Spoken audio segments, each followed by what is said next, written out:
가정, 직장, 사회에 속한 구성원의 행복과 복지를 위해 자신을 희생할 줄 아는 자기 희생의 삶이야말로 공동체를 건강하게 유지하게 만드는 가장 고상하고도 필수불가결한 것입니다. 날이 갈수록 다양한 공동체의 구성원들이 이기주의와 집단 우월주의를 내세움으로 말미암아 우리 사회를 비롯한 지구촌 전역의 구성원들의 평화와 기본적인 인권까지도 유린되어가는 현실 속에서 우리 각자의 자기 희생의 삶이 더욱 절실하게 요구되고 있습니다. 인간 역사 속에서 감동적인 자기 희생의 삶을 살았던 분들이 궁금해서 챗 GPT에 질문했더니 아래의 인물들을 역사 속에서 자주 소개되는 이들로 제시했습니다. 첫째, 예수 그리스도입니다. 기독교 신앙에 의하면 예수는 인간의 구원을 위해 자발적으로 십자가에 못 박혔습니다. 둘째, 마하트마 간디입니다. 인도에서 영국 식민 지배에 대한 비폭력 저항을 실천한 그는 결국 자신의 안락함과 안전을 희생하여 그의 백성의 자유를 위해 가끔은 구금과 단식을 겪었습니다.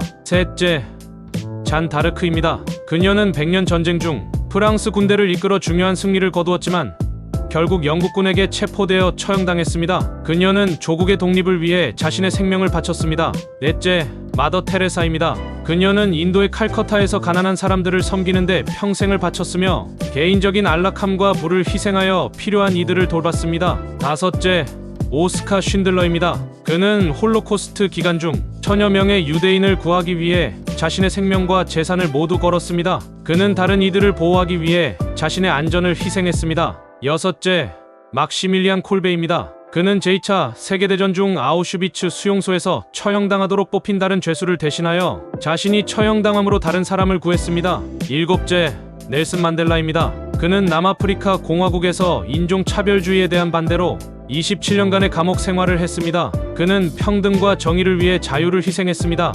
여덟째, 소피 숄입니다. 그녀는 나치 독일의 백색 장미 저항 그룹의 일원으로 반나치 전단지를 배포하고 21세에 처형되어 자유를 위해 희생했습니다. 아홉째, 마틴 루터 킹 주니어입니다. 미국에서 인권운동에 생명을 바쳤으며 평등과 정의에 대한 믿음을 위해 폭력, 구금, 마지막으로 암살까지 당해야 했습니다. 열째, 스기하라 지오네입니다. 그는 제2차 세계대전 중 리투아니아에서 일본 외무관으로 근무하면서 수천 개의 유대인 비자를 발급하여 생명을 구했습니다. 그는 다른 사람들을 위해 자신의 안녕을 희생했습니다. 이웃과 온 백성의 생명을 구하고 인권을 회복시키기 위해 스스로를 희생한 이들의 모습이 우리의 삶의 현장에서 조금이나마 실천된다면 이 세상은 더불어 살기에 더욱 나은 세상이 될 것입니다.